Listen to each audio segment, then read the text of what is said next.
दक्ष police news, पहिले खाकी मग बाकी।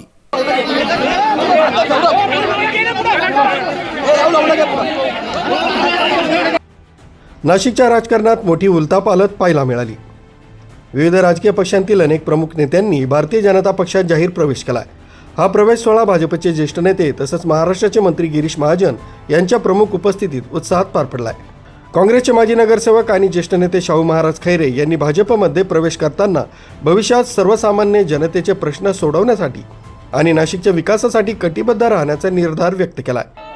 नाशिकचे माजी महापौर यतीन वाघ यांनी भाजप प्रवेशाबाबत आपली भूमिका स्पष्ट करताना सांगितलंय की विकासाची स्पष्ट दिशा, ठोस धोरणं आणि मजबूत नेतृत्व असलेला भाजप हा एकमेव पक्ष आहे, त्यामुळेच त्यांनी भाजपमध्ये प्रवेश करण्याचा निर्णय घेतला।